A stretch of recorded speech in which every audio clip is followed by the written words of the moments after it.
안녕하세요. 박마루의 뉴욕 공감 세상의 박마루입니다. 오늘은요, 서민을 제일 먼저 생각하는 분, 그리고 진정성으로 활동하고 있는 분. 이분이 근데 국회의원입니다. 근데 국회의원 그러면 또 시청자 여러분이 조금은 안타하는 부분도 있는데 정말 소통하고 공감하고 서민들과 함께하는 분입니다. 바로 우리 성남의 지역구를 갖고 계시는 신상진 의원님 모셨습니다. 어서 오십시오. 네, 안녕하십니까. 안녕하세요. 의원님 제가요 욕먹을 수도 있거든요. 그렇죠? 진정성 얘기하고 서민을 제일 먼저 생각하는 분이라고 했는데 아유, 진짜 맞습니까? 많이 부족하죠. 그렇게 노력하려고 열심히 하고 있습니다. 네. 정말 항상 겸손하시고 또 우리 낮은 사람들 위해서 눈높이를 하고 계십니다. 예.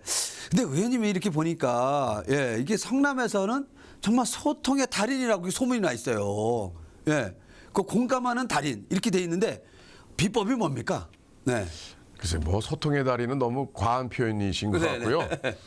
제가 성남에 84년도에 이제 들어갔어요. 네네. 그래서 이제 공장에 노동자들하고 그 당시에 이제 노동운동하러 가서 위장 취업하고 이제 서울의대를 잘리고 그래서 이제 또 지하방 또 뭐 단칸방 월세 생활하면서 그 동네 주민들하고 쭉 많이 이렇게 살아오면서 또 병원도 하면서 어려운 사람들도 진료도 해보고 이제 그런 것들이 그냥 아마 소통에 뭐 그런 것이라고 보시는 것 같고 제가 무슨 어떤 특별히 무슨 어떤 테크닉을 발휘하고 또 막 노력을 한 게보다 그 삶 자체가 그냥 동네 주민들과의 그런 스킨십 그런 소통을 많이 해온 것 같습니다. 그러니까 뭐 진정성을 이제 가지시면서 또 이렇게 사람이 그렇잖아요. 아픈 사람이 아픈 사람 마음 안다.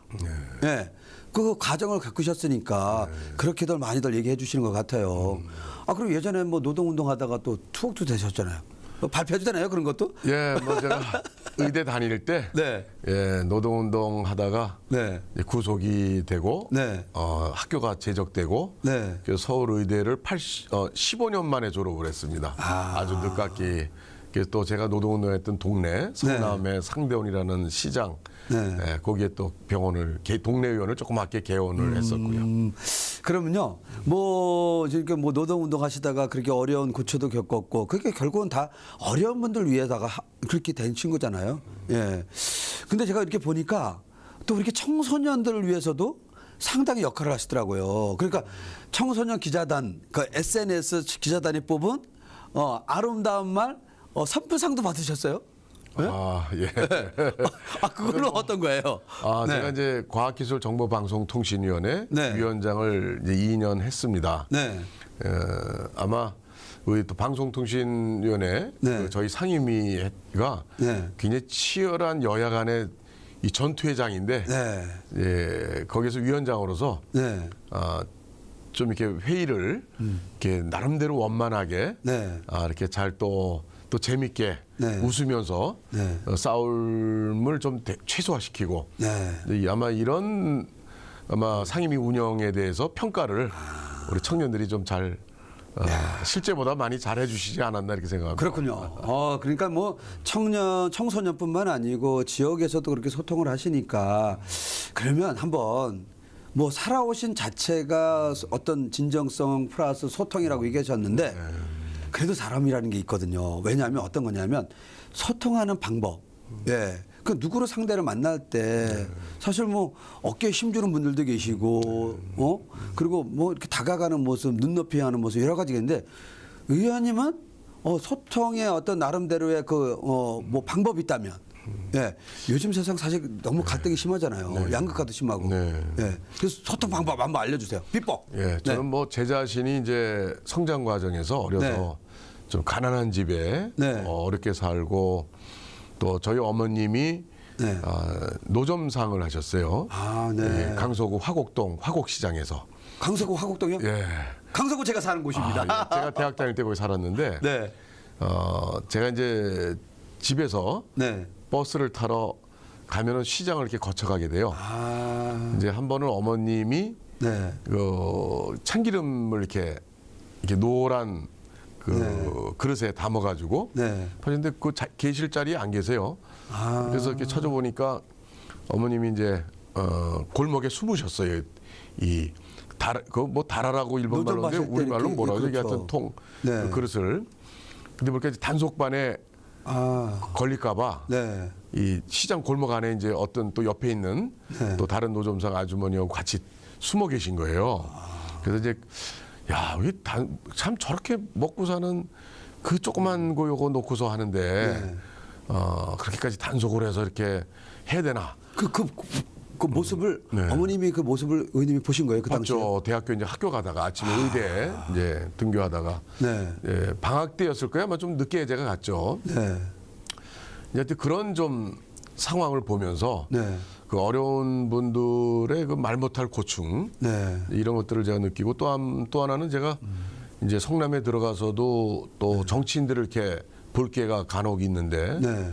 그럼 정치인들이 왠지 이 소통을 잘 못하는 것 같아요. 행사장에 와서 네. 그냥 인사나 하고 네. 뭐 축사나 하고 가고 참 이게 얼굴은 알아도 대화할 기회도 잘 없고 네. 그런 것 속에서 정치인들의 그런 좀 모습을 많이 보면서 실망도 많이 하고 네. 그래서 제가 정치판에 이제 들어와서 네. 저는 이제 그런 정치인 되지 말아야지. 또 어려운 분일수록에 정치인 만나기가 어렵고 네네. 자기 의사 전달을 하기가 참 부담스럽고 잘 못하고 그렇죠. 이제 그런 걸 제가 스스로 겪었기 때문에 네. 이제 그런 부분에 좀 귀를 열려고 다가가서 얘기 듣고 아무리 제가 바빠도 네. 동네분 골목 안에서 만나도 얘기를 좀 들어보려고 그러고 네. 그런 하나의 뭐 그런 자세죠. 뭐 소통에 특별한 뭐 비결이 있고 그런 건 없고요. 그러니까 뭐 지금 우리 신상재 의원님 말씀 이렇게 들어보면 그 노점상을 하셨던 어머니 모습에서 약자에 대한 생각을 갖고 그렇죠. 또 그러면서 공부를 하시고 지금 의정 활동하시는 게 그냥 자연스럽게 그냥 우리 소통의 어떤 역할이 되는 거네요. 네. 예. 그러니까 의도적으로 뭐 테크닉적인 걸 막 도입하고 그런 게 아니고. 그래서 제가 뭐 국회의원 한 번 더 하려고 네. 표 더 받으려고 네. 그런 식의 정치인의 그 목적 때문에 뭐 소통을 수단으로 생각 한다고 전혀 그렇게 없다고는 볼 수 없겠죠. 근데 그렇지만 제 삶 자체가 그래서 이렇게 자연스럽게 저는 이제 그렇게 생활을 하고 있습니다. 그래서요. 제가 이렇게 뭐 자료를 보다 보니까 그 전라남도 여수에 그 네. 섬이 있었는데 네. 그 섬에 그 주민들이 올라와서 의원님을 만나서 네. 예, 그 요구했던 부분들을 해결해 주셨더라고요. 그 어떤 겁니까? 네. 그게 제가 재작년 네. 이제 말인데요. 네. 그 하루는 제가 그 국회 본청에서 네. 의원총회를 이제 하러 네. 들어가는데 그 연세 드신 분들이 네. 한 7, 8분이 이제 그 로텐드 홀에 네네. 이게 계세요. 네. 그 저를 만나러 오셨다고 그러더라고요. 아. 여수의 네. 그 금오노라는 섬에 네. 또 거기보다 또 더 내려가서 작은 섬이 있어요. 네. 인구 한 450명 정도의. 네. 근데 거기에 우체국 분소가 있다가 네. 이제 금오도하고 안도하고 네. 이 다리가 나졌어요. 아, 네. 그러니까 우체국이 지소가 필요 없다. 아. 금오도 좀 큰 섬 가서 네. 이제 우체국 일을 보면 되지 않느냐. 네. 해석을 없앴어요. 아. 그러니까 이제 450명의 그 주민들이 네. 특히 어르신들이 많잖아요. 이제 섬에 그분들이 아니 차가 또 없잖아요. 네네. 버스가 하루에 한 번 이렇게 도는데 네. 그 버스 타고 금오도 가서 네. 우체국 일을 보면 네. 하루 종일 아무것도 못 하는 거예요. 그렇죠. 그런 이제 아주 어려운 사정을 가지고 뭐 청와대 민원도 넣고 또 그 지역 국회의원 또 민원도 넣고 여러 가지 했는데 이 해결이 안 된대요. 근데 네. 우체국 일이 저희 그 과학기술정보방송통신위원회 네. 우정본부가 저희 소관이에요. 네네. 그 위원장을 만나러 오신 거예요. 하다 안 되니까. 네. 그래서 제가 이제 다음 날 바로 이제 우정본부장을 만나서 네. 여차여차 이제 이렇게 사정을 했더니 이제 우체국 그 지소를 네. 하여튼 그대로 최소한의 편의를 네. 해결해 줄 수 있는 걸 그대로 유지하도록 네. 이렇게 해서 그 안도 주민께서들 제가 감사장도 받고 그러게요. 그런 일이 있었습니다. 그러니까 제가 이렇게 검색하다 보니까 신상재 의원님이 그 여수에 있는 작은 섬 안도리 섬 주민들한테 감사를 받아들니까 예, 예. 내용을 보니까 그렇더라고요. 예. 그래서 야 이렇게 세세한 작은 것까지 챙겨주셨구나. 이제 그런 생각이 들었습니다. 그럼 당연하게 네. 제가 맡은 거는 또 소관이고 네. 또 사정이 그분들이 또 얼마나 답답했으면 그렇죠. 또 차로 또 배 타고 네. 또 금오도에서 여수 나오려면 네. 또 배를 타야 돼요 거기는. 아. 그냥 배 타고 또 하여튼 서울 국회까지 오신다는 거 시골 어르신들이. 아 그럼요. 예, 제가 거기에 네. 절실하구나 이런 이제 저 감동받고 느껴서 네. 그렇게 이제 신경을 좀 썼을 뿐. 잘하셨습니다. 예, 고맙습니다. 어려운 분들을 위해서 대변해 주신 겁니다. 아이고. 예, 그리고 이렇게 보면 이렇게 표가 이렇게 우리 의원님 보면 언제나 서민이 먼저다 이런 캐치프레이 같은 그런 그 표방하고 계시잖아요. 예. 좀 전에 얘기하셨던 그 안에 다 함축성이 있지만 지금도 그게 유효하게 진행되고 있나요? 저는 이제 국회 의정 활동, 국회의원의 역할을 네. 함에 있어서 좀 중요하게 생각하는 게, 네. 우선 이제 국가의 안보 중요하죠. 네. 특히 요새 남북 관계를 아직 참 이게 잘 우리가 풀어나가야 될 문제고, 또 하나는 또 경제를 우리 대한민국의 성장을 여기서 멈출 수 없다. 네. 앞으로 더 발전해서 일자리 많아지고 또 국민의 경제 생활이 윤택해지는. 네. 저는 이 두 가지는 뭐 국회의원이면 누구나 다 해야 될 일이라고 생각하고, 근데 이제 또 저같이 또 그런 어려움을 겪고 또 제가 지역구로 있는 성남시 중원구 같은 데는 뭐 아시다시피 옛날 청계천 철거민들이 대량 이주하신 데고 지금도 뭐 어려운 분들이 수없이 많이 사시죠. 도시의 겉에 도로 주변에는 큰 빌딩도 있고 그렇지만 거기서 한 블럭만 들어가면 반지하방에 10년씩 누워서 중풍으로 누워 계신 분, 뭐 너무너무 어려운 분들이 많아요. 양극화가 심하네요. 뭐 양극화 아니라 그냥 통째로 어려우세요. 그런 거예요. 거기에 빌딩 가지고 계시고 뭐 좀 이렇게 사업을 뭐 그럴 듯하게 하시는 분들은 다 지분 분당이고 강남이고 딴 데 사세요. 우리 중공구에 안 사세요. 많은 분들이 거의 다 이제 그런 동네이기 때문에 이제 그런 분을 대변해야 되잖아요. 그래서 그렇죠. 또 돈 있고 잘 사시고 모든 게 잘 풀리는 그런 분들은 우리 사회적으로 대변해 줄 분들이 많이 있어요. 근데 정말 말 못하고 정말 국회의원 한 사람 만나서 전달하기도 부담 가지시고 이런 어려운 분들은 정말 대변인이 절대적으로 더 필요하죠. 그럼요. 그래서 저는 그 작은 거가 곧 전체다. 이런 이제 생각을 하면서 대변하려고 애를 쓰고 있죠. 그래서 뭐 서민은 언제나 먼저다라는 말씀해 주신 거군요. 꼭 뭐 서민뿐 아니라 아까 그 낙도 말씀하셨듯이 하여튼 좀 작고 저 구석에 있고 중앙이야 정치에 어떻게 뭐 의견 전달이 잘 안 되고 이런 분들을 저는 그런 일이 생기면 제가 몰라서 못하는 거 많을 텐데 그럼요. 알면은 제가 그거를 그냥 둘 수가 없죠. 그리고 정말 요즘에는 청년의 문제가 심각하잖아요. 그래서 모든 사회가 이 청년과 저출산, 고령화 이런 쪽에 있는데 보니까 의원님이 또 우리 청년 일자리 특별법을 또 대표 발의하셨더라고요. 그거 잠깐 좀 설명 좀 부탁드리겠습니다. 제가 오는 18대 때 청년고용 촉진 특별법 개정안을 냈는데요. 그때 거기에서 이 300명 이상 고용하고 있는 대기업 또 연매출액이 1,000억 이상인 그런 이제 아주 잘 나가는 기업들에서는 이 청년들을 좀 의무 고용을 할당을 해주자. 그래서 1년에 한 3% 이제 뽑는 인원의 한 3% 정도, 3%에서 한 5% 될 겁니다. 그 정도는 청년을 좀 고용을 하자. 의무적으로. 그래서 그것을 그 의무적인 그 고용을 실행하면 인센티브를 고용기금에서 인센티브를 더 주고 그냥 공짜로 하라는 게 아니죠. 그럼요. 그런 인센티브를 주고 뭐 그런 이제 법인데 그게 18대 통과가 안 됐고 19대 제가 또 3년 쉬다가 보궐로 들어와서 또 그 법을 냈는데도 통과 안 되고 또 이번 20대 들어와서도 또 냈어요. 또 냈어요? 제가 그 국회 지금 4선을 하고 있지만 하여튼 초선 재선 때 내놓은 법이 통과가 안 됐을 때 그게 3선 되고 4선 돼서 대표 발의했을 때 통과된 법들이 몇 개 있어요. 존엄사법이라고 그러죠. 이렇게 연명으로 아주 말기 환자분한테 억지로 인공호흡기 씌우고 억지로 그냥 고통스럽게 생명 연장하는 그런 거를 하지 않도록 본인의 의사에 의해서 이제 그런 거는 그것도 18대 때 대표 발의했다가 조영사법 일명 19대 들어와서 보궐로 들어와서 1년 기간 동안에 대표 발의 또 해서 그 1년 안에 통과됐어요. 그리고 또 이 영세민이 집단 이주한 지역, 성남 같은 지역에 그 재개발할 때 다시 들어와서 못 살아요.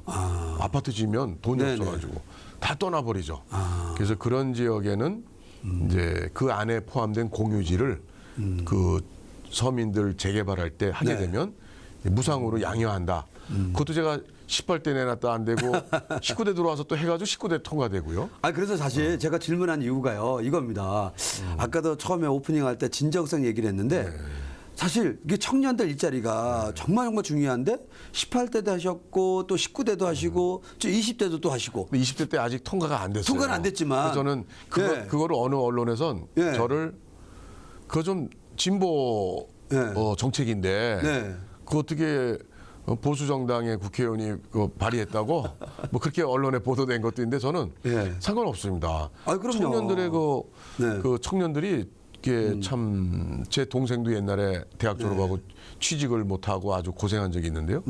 동생이 그러더라고요. 아침에 참 출근한 넥타이 매고 또는 넥타이 안 매고 하여튼 출근하는 사람만 보면 아주 부러워 죽겠다고. 갈 데가 없으니까 아침에. 그러니까 지금 뭐 사실 청년들의 일자리가 가장 심각하면서도 실제적으로 우리 사회가 그거 받아들이지 못하는데 만약에 18대 받아들였으면 지금의 어느 정도 사실 우리 장애인 쪽에서도 장애인 고용 촉진법이라는 게 있거든요. 그 의무가 있어서 뭐 그렇죠. 공공기관은 지금 현재 3%인가? 이제 3.2% 하고 그다음에 이제 대기업들 50인 사회입장 여기는 2.7%를 의무 고용하고 되게 안 지켜지죠 공기업들에서. 많이 좀 못 지키고 있는데 사실 이런 어떤 강제성이라도 주면서 청년들의 일자리를 만들어 놓았으면 오히려 국가 세금을 뭐 직장 알아보는데 월 50만 원씩 뭐 6개월을 준다거나 뭐 또 청년을 또 하여튼 뭐 실업수당 이런 걸 또 뭐 과하게 하여튼 국민 조세 세금으로 모든 걸 하려고 하는 그런 것보다 정말 이 기업들의 자율적인 거를 이렇게 좀 제고시키면서 청년들 고용을 좀 더 이렇게 독려하는 그런 정책을 다양하게 개발해야 될 것 같습니다. 그러니까 일본 같은 경우도 뒤늦게 후회한대요. 어떤 기반 시설 예산보다는 청년들한테 많이 더 투자를 했으면 저출산 문제도 해결되고. 그런데 사실 독일 같은 경우는 1970년대부터 이 청년 투자를 많이 해가지고 지금은 청년들 일자리가 탄탄하잖아요. 그 청년 일자리는 곧 이 저출산 문제 해결하고 연결이 되거든요. 청년이 직장도 없고 놀고 있는데 결혼할 생각을 엄두를 못 내죠. 맞습니다. 이런 저출산이 지금 심각한데 이제 올해 아마 두 사람이 만나서 결혼해서 애를 둘은 낳아야 이게 인구가 유지가 될 거 아닙니까? 그렇죠. 이제 평생. 근데 이제 하나밖에 안 되죠. 하나 밑으로 떨어지는 그 인구가 뭐 두 명이 한 명으로 주는 이런 역피라미드의 인구 구성이 되기 때문에 큰일 났습니다. 근데 그런 것도 청년 일자리와 바로 직결되기 때문에 이 청년의 취업 문제는 아주 여러 가지가 연결된 걸 해결하는 국가적 사안이다 이렇게 생각하죠. 뭐 최근에 부동산 문제도 있어서 사실 뭐 청년들 2030 세대들이 뭐 어떤 면에서 그런 얘기예요. 평생 내가 직장 갖고 평생 돈을 벌어도 이제 집을 장만하지 못한다. 그러니까 결국은 저출산의 문제, 결혼도 안 하게 되고 저출산 문제가 생기고 양극화는 더 심해지고 사실 그게 사회적인 문제거든요. 청년 일자리는 결국 이제 국민 세금 퍼붓기도 어렵고 또 뭐 여러 가지 백약이 사실은 저는 무효라고 생각해요. 제일 중요한 게 아까 청년고용촉진특별법을 제가 대표 발의하긴 했지만 그것도 고육지책에 불과하고 제일 중요한 거는 기업들이 잘 되게 해서 사람을 뽑지 말래도 이 사람들을 뽑게 되는 그래서 얼마 전에 며칠 전에 그 여의도 중소기업 중앙회 회관에서 그 지하에서 그 제약 바이오 산업 채용 박람회를 열었어요. 제가 여기 가봤는데 바로 이제 그날 4,000명을 채용하겠다. 47개의 제약 바이오 산업들이 기업에서 대표들도 다 오셨더라고요. 그래서 이제 청년들이 아주 바글바글 그냥 서류 놓고 막 하는데 면접 보고. 그러니까 이제 이 기업 제약 바이오 산업은 그래도 네. 좀 이렇게 나은 편이에요. 근데 지금 철강, 조선 뭐 이런 자동차 또 민주노총 주로 그런 데서 이제 단위 사업장의 대규모 사업장에서 네. 조합원들의 어떤 기득권을 지키려고 하는 막 이런 부분들이 기업이 자꾸 일자리를 만들기보단 이 기존 조합원들의 어떤 그 기득권을 보호한다는 네. 뭐 이런 시기라든가 그다음에 뭐 국제적으로 어쩔 수 없이 우리나라 산업이 조선 뭐 철강 장수 산업이 자꾸 이제 위축이 되고 있고 네네. 수주도 못 받고 그러니까 그 연관 산업들이 다 지금 아주 어렵게 돼 버렸죠. 그래서 이런 그 기업들을 정부가 어떤 활력을 살려주고 네네. 안 되면 무슨 4차 산업혁명 시대에 그런 IT 산업이나 이런 데 규제를 대폭 철폐하고 이렇게 해서 좀 나가야 되는데 좀 그런 부분이 안 되면 아무리 인위적으로 일자리를 네. 만들려고 노력해봤자 백약이 무효다. 그래서 저는 제가 내는 법 이상의 그 기업의 활력 제고 이것이 중요한 때라고 봅니다. 그러니까 뭐 우리 신상재 의원님은 이제 미래 세대에 대한 중요성, 청소년에 대한 중요성 이 부분을 많이 강조하고 계시고 그리고 제가 보니까 예전에 그 성남시에 짭월드라고 이것도 사실 좀 이거 진행이 안 됐을 때 또 의원님 추진하셔가지고 그걸 좀 만들으셨잖아요. 네. 그 예산을 국회에서 서로 자기 지역에 끌어가려고 성남시에서 결정된 걸 갖다가 예산을 이제 배정 안 하고 다시 공모하자 뭐 이런 어떤 막 의원들끼리 전국에 30개 이상의 기초자치단체에서 유치 신청을 한 거예요. 저희가 이제 당시 제가 초선 때인데 이제 야당이었죠, 한나라당. 근데 이제 제가 그 의원들을 좀 설득하고 또 해서 그냥 성남 분당에 이제 자볼드가 2,000억 이상의 국책 사업 예산으로 설립이 돼서 전국의 청소년들이 와서 이제 직업에 대한 여러 가지 그 고민을 해결하고 자기 미래 직업에 대해서 체험하는 그런 아주 좋은 그런 체험회장이 됐죠. 아, 그렇군요.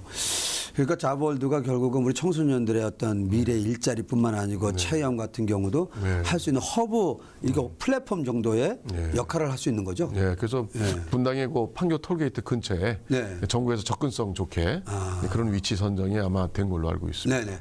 그리고 뭐 저기 추진하셨던 거 저는 잘 모르겠지만 제가 이제 미리 사전에 우리가 자료 주다 보니까 성남의 성남시 의료원 이 추진하는 거. 이 부분이 어떻게 되고 있습니까?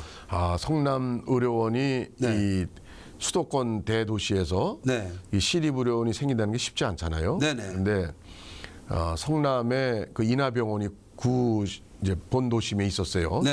그게 또 노사분규를 해서 인천으로 그 인하병원으로 다 흡수가 돼서 가버렸죠.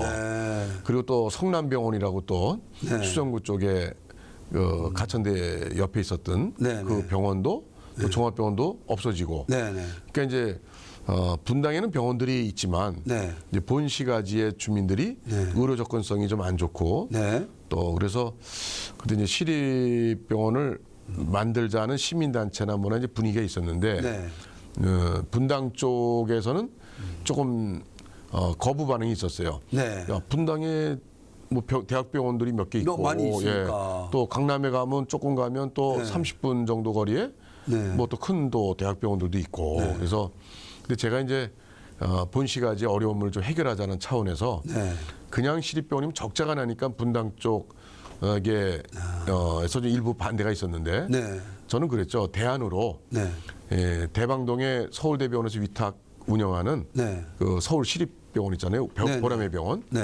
보라매 병원 같이 대학병원에다가 위탁을 줘서 우수한 의료진이 오면 진료비도 대학 시립병원이니까 진료비는 시에서 적자가 나도 좀 일부 지원하면서 진료비를 저렴하게 할 수 있거든요. 그래서 저렴하면서도 의료의 최고급 의료의 서비스를 받을 수 있는 대학병원 위탁 그래서 서울대학병원에까지 상의를 했었어요. 당시에 원장하고. 근데 서울대에서는 의사들이 1년에 160명 이상 배출이 되거든요. 그러니까 그런 의료 인력이 충분히 나오니까 우수한. 그러니까 그걸 자기들이 위탁 받을 수 있겠다. 타진을 해보고 서울대학교 병원에 위탁하는 시립병원을 만들자. 그래서 분당 쪽 반대하는 기류를 제가 이제 설득을 해서 우리 예산 통과하면 뭐면 되게 됐죠. 근데 지금은 또 성남시에서 지난번에 그걸 바꿨어요. 조례를. 네네. 그러니까 이제 시장이 직영할 수 있도록. 예, 그래서 시에서 직영을 하면 네. 걱정이 네. 이게 좀 의료진들이 네. 정말 아주 최고의 실력 있는 의료진들이 네. 과연 이게 얼마나 오겠느냐. 그 병원은 의료진의 실력이 최고지 않습니까? 아, 그렇죠. 예, 밤에 머리 아프다 갔는데 뇌출혈이다. 네. 그 우리 환자들 시민들은 잘 모르잖아요. 자기가 무슨 병인지 네. 잘 모르고 갑작스러운 일을 당했을 때 네. 가슴 아플 때 이게 협심증인데 또 심근경색이 오는데 이게 얼마나 중요한지 잘 모르는 분들이 많죠, 서민들이. 아, 그럼요. 그래서 그냥 병원은 딱 큰 병원은 딱 다 똑같은 줄 알고 또 네. 밤에 또 응급실 찾아가시다가 좀 더 좋은 서비스를 못 받고 또 어려운 일을 당할 수가 있죠. 그래서 저는 그렇습니다. 싼 것도 좋지만 네네. 최고의 의료진을 갖추는 그런 시립의료원이 최고의 어떤 의료진이 돼야 된다. 그런 점에서 그것이 확보가 지금 어렵게 되는 이런 상황에서 좀 더 그 부분이 앞으로 보완될 부분이라 이렇게 생각을 합니다. 그럼 뭐 약자에게 또 어려운 분들에게 건강이 좀 이렇게 그 쇠약하신 분들에게는 사실 제일 좋은 방법은 그거거든요. 그 의료비가 좀 싸면서 그렇죠. 최고의 의료 서비스를 받은 거. 그게 시립의료원이 네.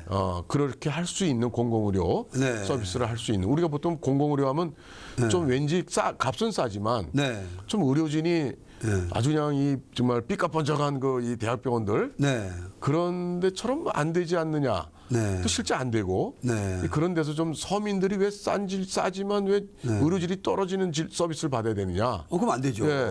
서민이니까 진료비는 싸게 네. 하면서도 네. 이 의료 서비스는 최고의 서비스를 받을 권리가 있다. 네. 그걸 저희가 주목을 해야 될 것 같습니다. 네.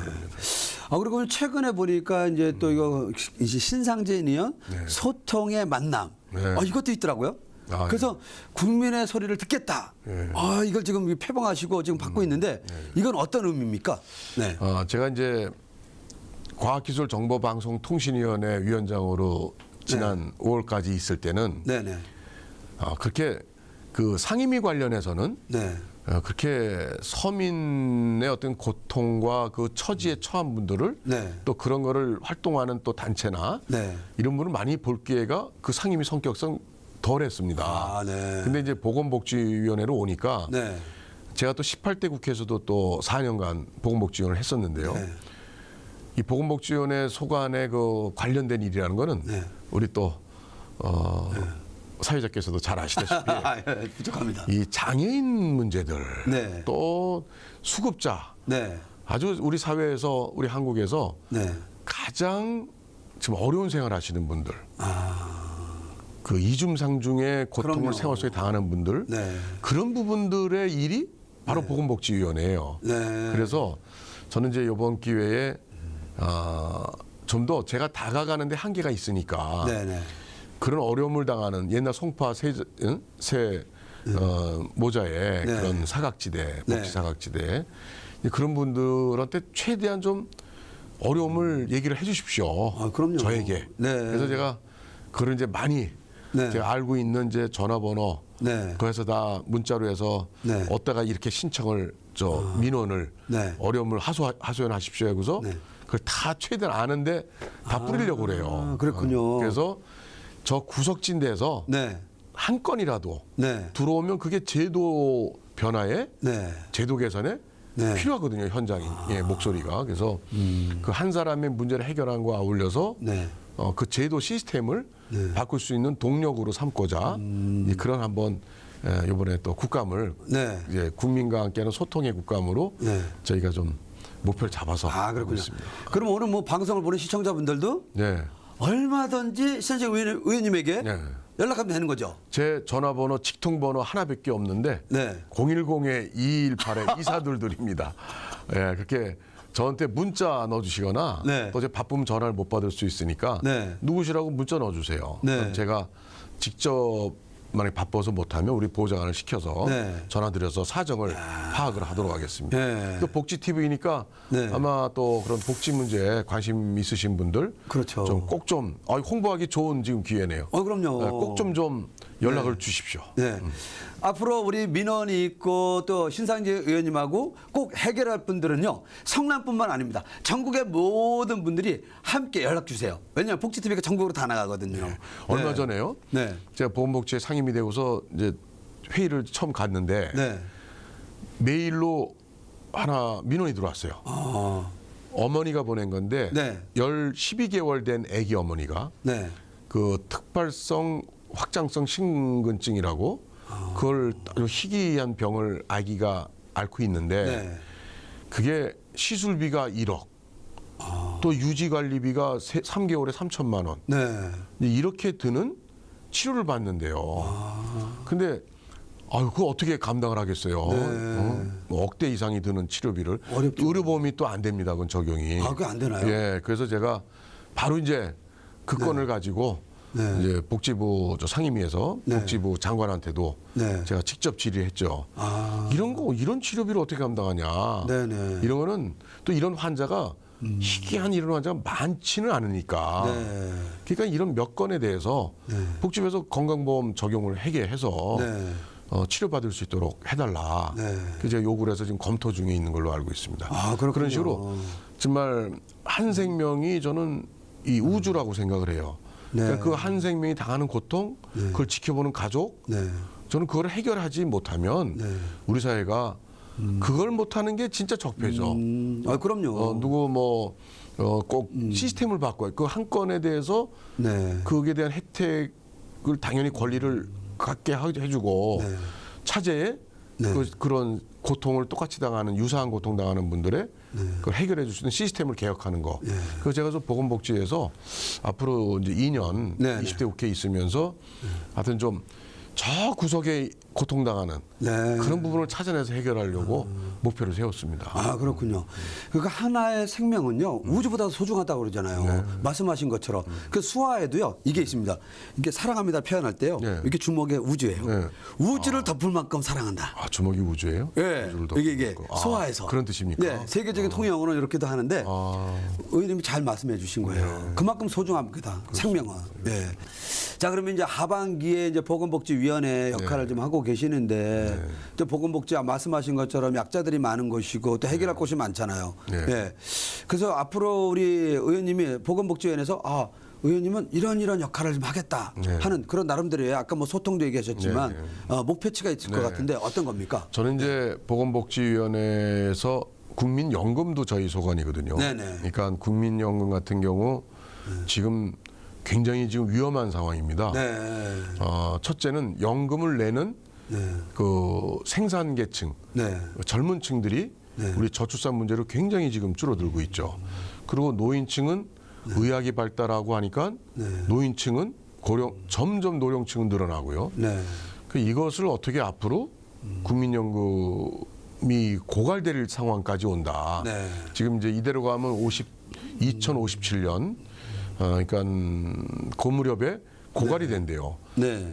그러면 아주 국가적 보통 문제가 아닙니다. 이거는 뭐 전쟁 이상의 문제가 생겨요. 그래서 저는 이제 저출산 문제 이거를 해결을 해야 된다. 그리고 그게 이제 주무부처가 물론 전 부처 합동으로 하지만 주무부처가 보건복지부고 그래서 그 저출산 문제 해결.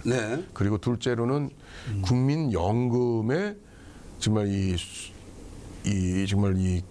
그 고갈되지 않도록 점점 이게 상승될 수 있도록 지금 우리나라가 3대 기금이라고 그래요. 세대 기금 규모가 노르웨이, 일본, 우리 대한민국인데 그 나라들은 노르웨이는 석유 그걸로 많은 돈을 갖다가 메꾸고 있어요. 또 일본은 연금 납부율이 18%예요. 납부액이 자기 소득에. 소득의 18%. 우리나라는 9%입니다. 18%의 일본은. 애당초 디자인 설계가 그렇게 됐죠. 근데 그런 나라들은 큰 규모에서 이상이 없어요. 근데 저희 대한민국만 규모만 컸지 이게 쭉쟁이입니다. 이 사실은. 그래서 이 연금을 어떻게 이 개혁을 할 것인가. 이 부분 두 가지를 이제 주된 초점으로 잡고 아까 말씀드린 또 하나는 어려운 정말 약자들의 그런 어려움을 해결하는 그런 복지 해결 문제, 또 의료 문제 이런 부분을 제가 역점을 둬서 이제 하려고 합니다. 그리고 이제 또 이제 성남이 지역구시잖아요. 지금 지역에 현안들이 있다면 어떤 게 있을까요, 지금? 우리 성남 제가 지역구는 하여튼 일용 노동직들, 정말 아주 노동에 강도는 세고 수입은 없고 지속성 또 노동의 지속성이 또 직장 일자리가 지속적이지 못한 이런 어려운 계층이 많이 사시는데 네.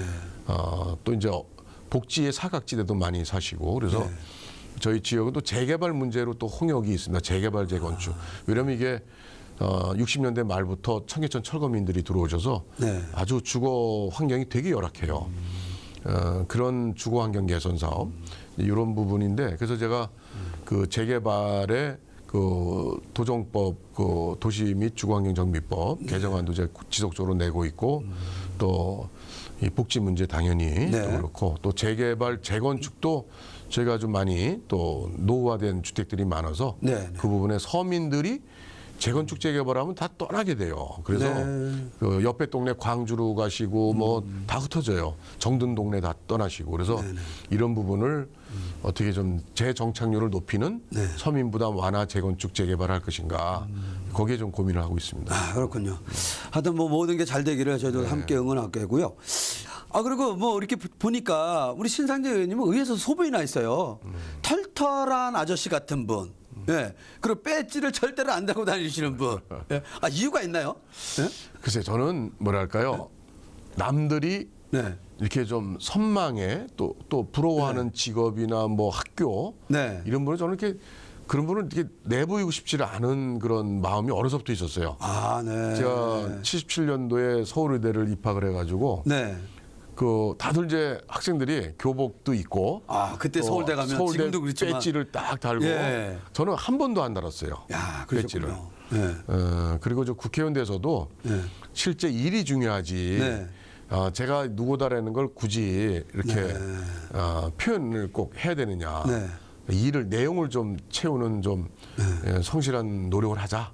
이렇게 나름대로 이거죠. 뭐 배지 달았다고 성실하지 않은 건 절대 아닌데 제 마음이 그래요. 그래서 저는 이제 그런 거를 좀 달지 않고 내 표시 안 하고 좀 사는 그런 개인적 취향이 있습니다. 아, 그렇군요.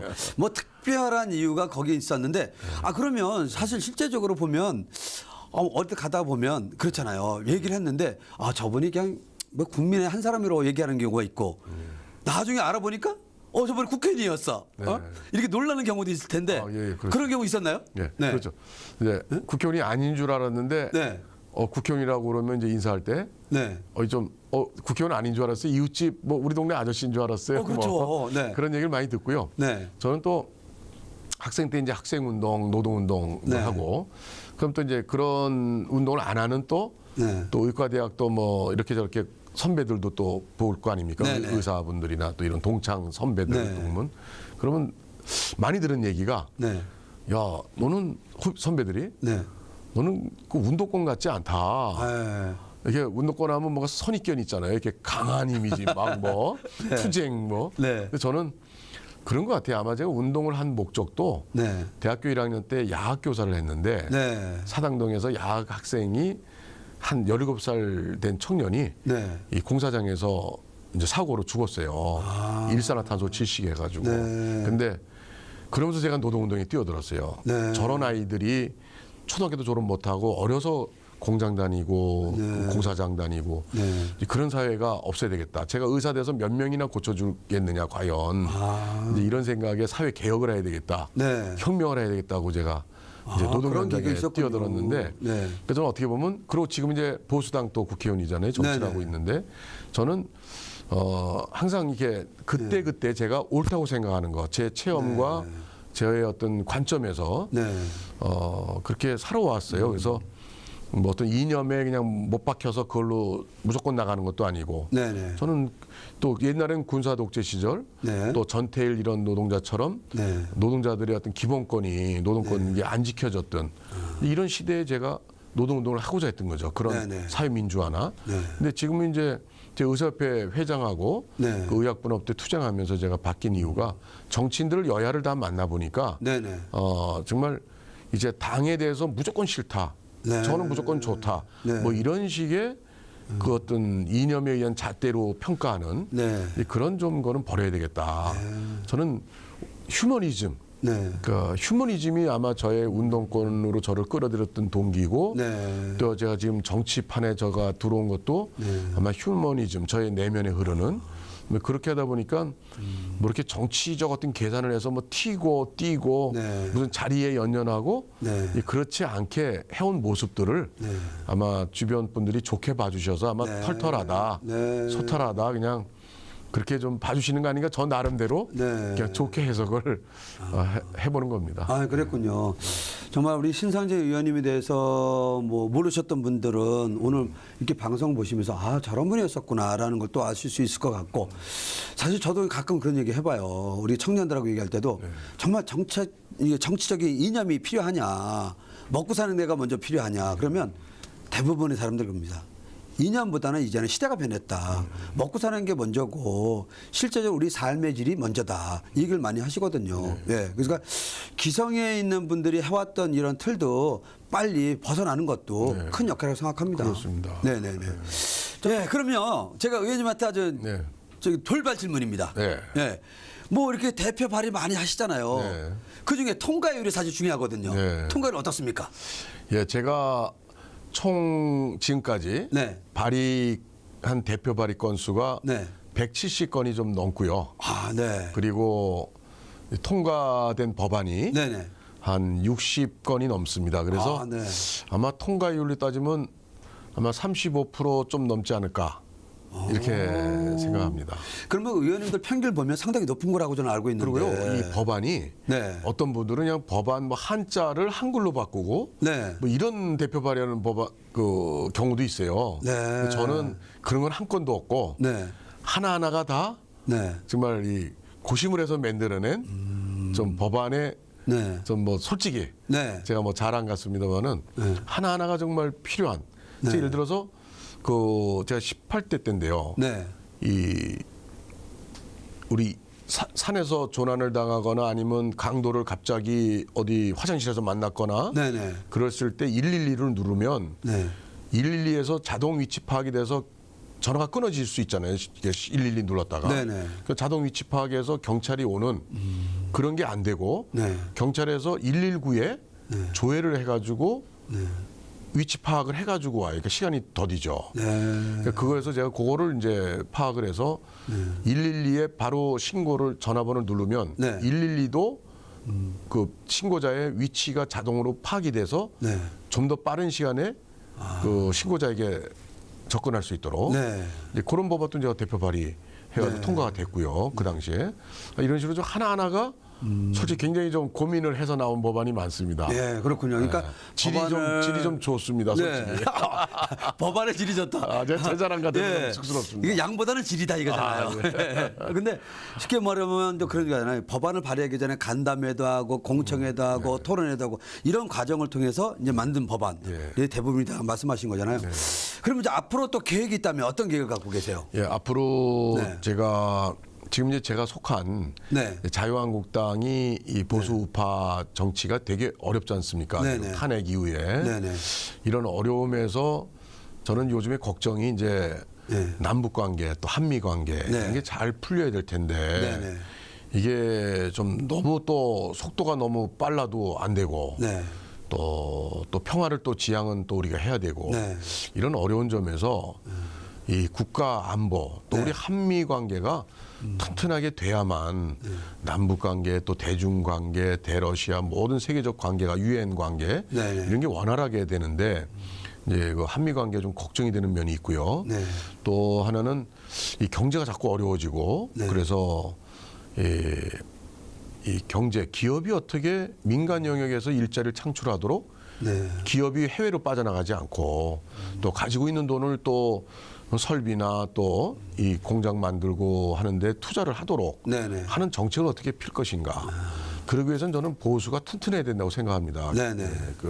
그래서 보수 우파의 정책 이념 그리고 또한 이제 어려운 국민에 대해서도 또 따뜻하게 또 배려할 줄 아는 네네. 또 기업이 책임을 질 땐 또 책임을 지우는 또 그런 정책. 그래서 좀 뭔가 좀 건전하고 또 따뜻한 보수 네네. 세력을 어떻게 재구축을 하느냐. 많이 상처받고 이런 부분을 저는 개혁해야 된다고 생각하는데 네. 그래서 저는 또 4선 국회의원이니까 네네. 이 보수파의 정치 세력의 건전한 보수화 이걸 재구축을 어떻게 할 것인가. 네네. 저는 이 부분에 이게 주된 좀 관심이 있고요. 네네. 그래서 잘 해놓도록 노력을 하겠습니다. 자, 우리 끝으로 우리 신상재 의원님이 우리 시청자분들과 또 우리 장애인분들 또 어려운 분들에게 메시지를 이렇게 전달하실 그런 말씀이 있을 것 같아요. 어떤 게 있을까요? 예, 뭐 우리 시청자 여러분들도 아마 굉장히 어려움에 처해 계신 분도 계실 거고 또 걱정 많으신 분도 계실 텐데요. 저는 저 삶 속에서도 제가 대학교 때 저희 집에 민주화운동, 노동운동 한다고 해서 경찰한테 제가 불시에 체포돼서 잡혀갈 때 어머님께서 고혈압으로 쓰러지셔서 돌아가셨어요. 제가 또 남영동 치안본부에서 조사받다 나와서 어머니 장례까지 치르고 다시 들어가서 투옥이 되고 저에게는 아주 큰 하늘이 무너지고 저의 아주 그런 찢기는 가슴 속에서도 저는 한 가지 제가 할 일이 있었어요. 제가 야학교사하면서 느꼈던 우리 사회를 참 좋은 사회 만들자라는 또 우리 어머님 같이 고생하시고 또 이렇게 또 어려움에 또 운명을 달리하시는 또 이런 수많은 분들의 고통을 해결해주는 그런 일을 하면서 살자. 그렇게 좀 제 자신의 아픔을 승화시켰는데 또 많은 어려움을 고초를 겪었죠. 근데 저는 우리 인생에 어떤 목표를 세우고 거기에 우리가 당당하게 뜻을 가지고 나가고 하면서 어려움을 극복하는 그건 저의 경험에서 있었듯이 뭐 사람마다 경험은 다르겠지만요. 아무리 어려워도 솟아날 꾼역은 있다. 또 어려운 고진감래다. 또 전화위복이다. 이런 우리의 좋은 고사성어들이 있듯이 우리 어려움에 또 처하신 걱정하시는 많은 시청자분들이 힘내시고 또 하루하루를 정말 마음으로 행복의 거리를 좀 잘게 갈무리하시면서 잘게 사셨으면 좋겠습니다. 저도 열심히 국회에서 최선을 다해서 노력하겠습니다. 예, 고맙습니다. 네, 오늘 정말 소통과 또 진솔한 이야기를 나눠주신 우리 신상재 의원님 감사합니다. 예, 고맙습니다. 네, 오늘 신상재 의원님하고 공감 세상을 만들어봤습니다. 이야기를 나눠보면서요, 소통이 이런 거였었구나. 또 서민의 어려움이 아시는 분이 이분이었었구나. 오늘 저도 확인할 수 있었습니다. 여러분도 어떻게 보셨나요? 공감 세상 다음에도 멋진 이야기 갖고 찾아뵙겠습니다. 여러분 감사합니다.